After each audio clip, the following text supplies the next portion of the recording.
Je sens que vous allez vraiment pas aimer cette vidéo et j'en suis désolé, mais par moment, ça fait du bien de sortir un peu de son cadre de pensée.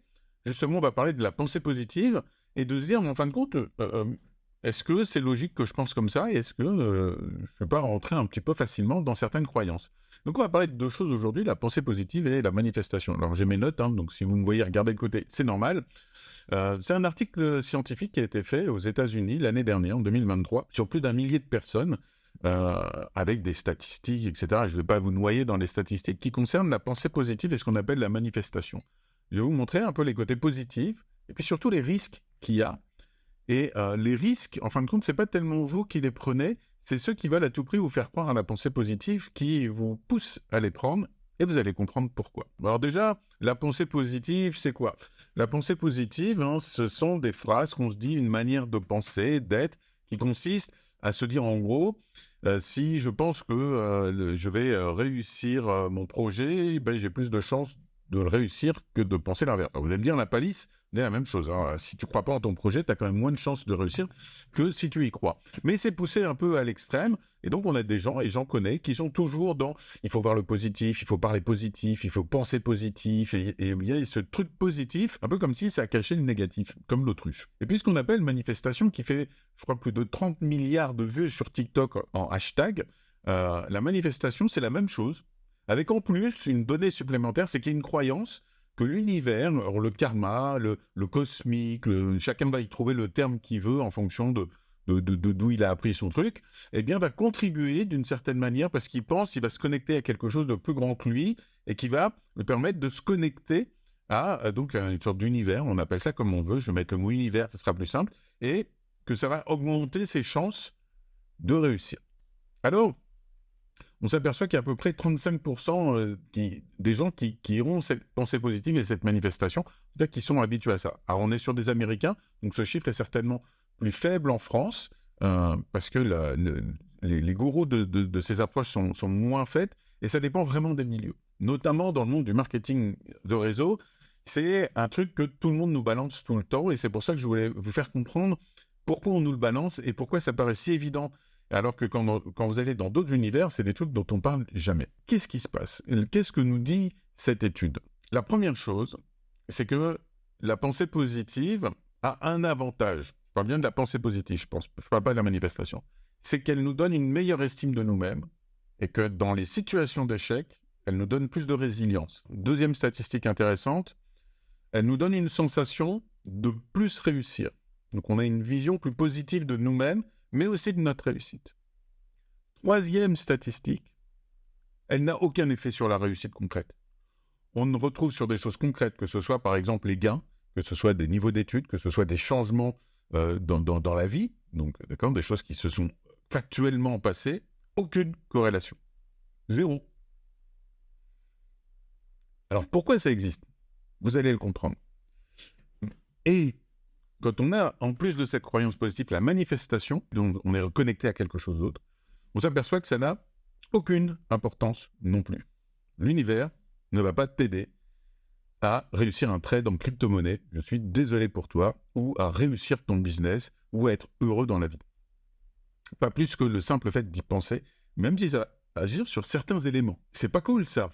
Alors pourquoi il y a ça? Parce que c'est intéressant de se poser la question, ok, mais alors pourquoi c'est aussi présent? Et puis aussi comment on peut en même temps peut-être trouver un juste milieu, puisque l'idée c'est pas de dire faut tout jeter et tout. Ce qui est intéressant, c'est que l'approche nous montre autre chose, et vous allez comprendre tout de suite. Et c'est là où vous devriez, en tout cas même si vous n'y croyez pas, garder ça en esprit. Cette approche a une autre corrélation très forte, c'est la corrélation la plus forte entre la pensée positive ou la manifestation et la prise de risque. Plus on y croit, plus on va prendre de risques.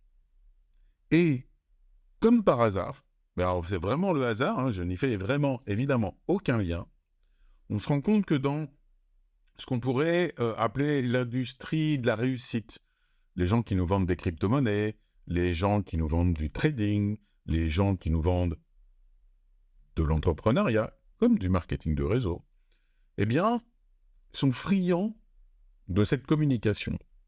Peut-être, hypothèse, peut-être que nous pousser à croire qu'on va réussir nous pousserait à s'engager un peu plus, à investir un peu plus d'argent, et que c'est une sorte de cercle vertueux pour eux et vicieux pour nous, qui fait que plus ils en parlent, plus on y croit, plus on y croit, plus on va croire en nous, plus on va croire en nous, plus on va croire qu'on peut engager parce qu'on a plus de chances de réussir. Et en fin de compte, le gars qui n'y croit pas du tout, une fois de plus, ne me faites pas dire l'inverse de ce que j'ai dit. La palisse aurait dit la même chose. Ne pas croire en soi, c'est pas plus positif que de croire en soi. Hein. On est d'accord. Donc, ce que je veux dire, c'est que le mec qui est pas persuadé que la pensée positive fonctionne, qui est juste un mec lambda, qui est ni pour ni contre, mais qui dit je me lance dans quelque chose, donc évidemment j'ai envie de réussir, mais qui n'est pas pensée positive pure et dure, eh bien on aura statistiquement exactement les mêmes chances de réussite que le mec qui y croit durement. La seule différence, c'est que le mec qui y croit durement, eh bien il va investir beaucoup plus et donc perdre beaucoup plus. Parce qu'il y a une corrélation, évidemment, entre le risque et la perte, d'accord ? C'est pas parce qu'on prend plus de risques et qu'on pense positivement qu'on va gagner plus que le mec qui prend les mêmes risques et qui n'a pas cette pensée positive. Okay, les risques est le même. Et moi, ça me gêne un petit peu. Parce qu'on est dans un milieu où c'est cette pensée positive qui est vraiment dans un courant très, très qu'on connaît tous. Hein, c'est vraiment cette psychologie très positive, un peu à l'américaine. Si tu crois en toi, tu vas réussir. Ce truc très push qui nous fait oublier qu'on vit dans un système et que dans un système, on ne contrôle jamais tout. On ne se contrôle pas déjà soi-même. On contrôle encore moins l'autre, on contrôle encore moins son business et on peut croire autant qu'on veut en quelque chose, ça n'aura aucun effet sur l'ensemble de la société. Et cette étude le montre, mais enfin, il suffit d'y réfléchir, sauf si on est dans la croyance. Et là, si on veut croire, pour des raisons, pour nous rassurer ou pour d'autres choses comme ça, si on veut croire qu'il y a quelqu'un qui nous guide ou quelque chose comme ça qui nous guide, voilà, là, on n'est plus dans le rationnel, on est dans une croyance, et là, chacun est libre de croire ce qu'il veut. Mais gardez-le pour vous, n'imposez pas votre croyance aux autres, d'accord ? Ça vous concerne que vous. Mais on est dans des milieux, et notamment en marketing du réseau, où vous comprenez la logique. Et moi, c'est quelque chose sur lequel je lutte. Je crois au marketing du réseau. Je pense que c'est un merveilleux milieu, sauf justement à cause de ça. Parce que d'un système où, statistiquement, on le sait tous, on a à peu près 1 ou 2%, et encore, allez, les meilleures statistiques, c'est plutôt 0,01% des gens qui s'engagent, ou 0,02 ou 3% dans la meilleure société de marketing de réseau, qui s'engagent et qui vont vivre durablement et bien. Des gens qui vont vivre un petit peu, qui vont faire des compléments de salaire, c'est peut-être 5%, 10% des gens. Mais moi, ça ne me choque pas comme statistique, parce qu'il y a 10% des entrepreneurs, des mecs qui se déclarent auto-entrepreneurs, qui vont gagner de l'argent, parce que la plupart, ils se déclarent et après, ils foutent rien, comme la plupart des marketeurs de réseau qui espèrent soit que leur downline, soit comme leurs clients, soit que ceci, cela, et ça n'arrive jamais. Et cela, évidemment, on dit oui, mais eux, ils comptent pas vraiment parce qu'ils sont pas vraiment motivés. Donc c'est pour ça que moi, les stats me choquent pas. Ce qui me choque, c'est qu'on crée tout un système pour nous faire croire que là, on a un truc de magique, justement, la pensée magique, on pourrait dire, c'est pour ceux qui font de la PNL, et on va croire que là, c'est beaucoup plus facile qu'ailleurs. Alors que entreprendre en marketing de réseau, c'est pas plus facile et pas plus difficile que se mettre à son compte comme coach physique ou comme consultant en supply chain management ou vendeur de pommes dans la rue. Statistiquement, il ne doit pas y avoir de grosses différences. Par contre, chez nous, on veut toujours nous faire croire ça. Pourquoi ? Pour des raisons assez simples, en fin de compte. C'est imaginer que vous avez une société et que vous n'avez pas des employés, mais des gens qui sont indépendants. Comment vous gardez vos indépendants pour faire de l'argent ? Parce que vous, votre argent, il dépend d'indépendants. Et il faut qu'ils vendent. Le premier moyen, c'est d'avoir toujours de plus en plus d'indépendants. Deuxième levier, c'est que l'indépendant qui rentre reste le plus longtemps possible. Troisième levier, c'est qu'il gagne vraiment de l'argent. Mais pour qu'il gagne vraiment de l'argent, il faut déjà qu'il y en ait beaucoup et qu'il reste longtemps. Mais comment on fait pour qu'il y en ait beaucoup qui restent longtemps alors qu'ils ne gagnent pas encore d'argent ? Avec un discours très corporate, nous sommes une grande famille, tout le monde s'aime, les bisounours sont parmi nous, etc., etc. Et parce que, chez nous, quand on veut, on peut. Et il faut que tu penses positivement.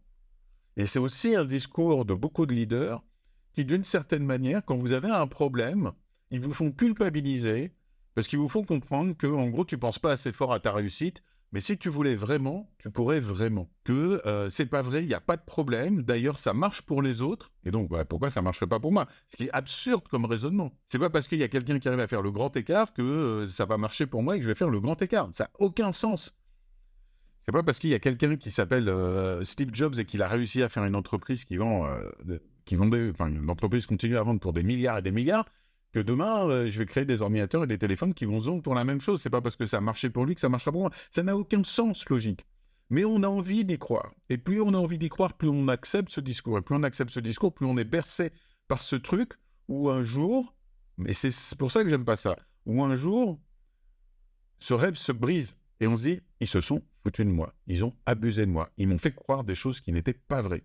Alors que la vérité se suffit à elle-même. Quand il y a un problème, il y a un problème. Ça ne sert à rien de dire, mais il faut être positif. Non, il y a un problème. Il y a un problème. Ça ne veut pas dire qu'il faut être négatif. Quand j'identifie un problème, je ne fais pas de la pensée négative. Je dis, il y a un problème sur ma route, et donc je vais chercher à le résoudre pour avancer. D'accord ? Si c'est pour critiquer le problème et rien proposer, on est d'accord. Là, mais il faut bien le différencier. Il y a des nuances. On n'est pas pour ou contre. D'accord ? C'est pas soit tu es toujours positif, soit tu es là pour empêcher les autres de réussir, tu es nul. Voilà.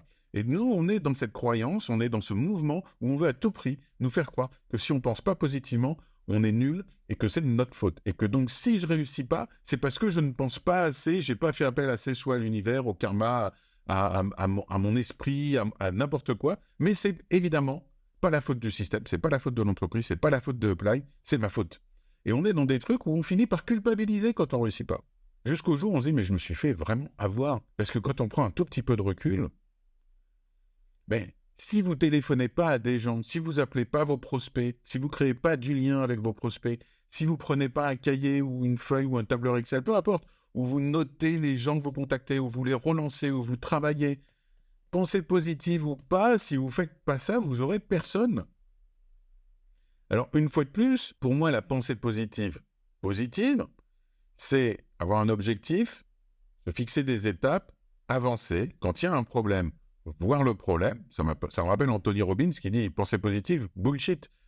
C'est comme le gars qui est dans son jardin, qui voit la mauvaise herbe et qui dit « mon jardin est magnifique, mon jardin est magnifique, mon jardin est magnifique », en espérant que le karma fasse que la mauvaise herbe disparaisse. Et non, si tu l'arraches pas à la main, elle va repousser. Bien, c'est pareil, la pensée positive, c'est je dois voir les choses positives, je dois voir les choses négatives, je dois traiter les choses négatives pour continuer à avancer. Et surtout, ce qui fait toute la différence entre la réussite et la pensée positive, c'est je dois me focaliser sur ce que je contrôle. Je dois me focaliser sur ce que je contrôle. Pas sur un truc. C'est très rassurant de croire qu'il y a quelque chose autour de nous. Vous pouvez, mais vous n'allez pas réussir. Moi, les seuls que je connaisse qui ont réussi, qui utilisent la pensée positive, c'est pour les autres. C'est-à-dire, je pense positivement, d'ailleurs j'ai réussi, mais enfin, ça c'est facile à dire. Une fois qu'on a réussi, on peut se créer autant de croyances qu'on veut sur les raisons pour lesquelles on a réussi. Mais concrètement, c'est surtout pour convaincre les autres de l'avoir, cette pensée positive. Donc je vous invite vraiment à faire la différence. Oui, il faut évidemment avoir envie de réussir. Oui, il faut être motivé. Oui, il faut aller dans le sens. Oui. Et en même temps, quand il y a un problème, il y a un problème. Et la pensée positive ne va pas faire les choses à votre place. Et vous pouvez et vous devez vous focaliser sur une seule chose. Sur quoi je peux agir? Quelle est ma zone de contrôle? Et vous en avez peu. Vous avez très peu de contrôle sur les choses. Je suis désolé de vous le dire, mais c'est pas parce qu'on veut qu'on peut. Donc ça n'a aucun sens. Quand vous pouvez pas vous engager à vous dire, moi je veux 3 clients par semaine. Vous maîtrisez pas vos clients. Vous n'allez pas les forcer à signer. Ou si vous faites de la vente forcée, ils vont commander une fois, ils vont partir.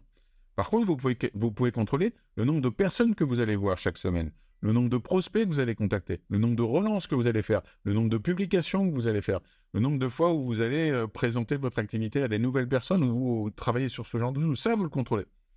Mais pas... Donc, la pensée positive, en tant que croyance, pourquoi pas, mais gardez-la pour vous, hein, comme toutes les croyances, c'est individuel. Mais en termes d'efficacité, la pensée positive, je vous rappelle, aura juste une efficacité sur quoi? Et donc c'est important, hein, sur son estime de soi et sur sa capacité à être un peu plus résilient, à résister un peu plus à l'adversité et continuer. Mais pas en termes de réussite. La réussite physique, concrète, combien vous allez gagner à la fin du mois, ça n'a pas de lien.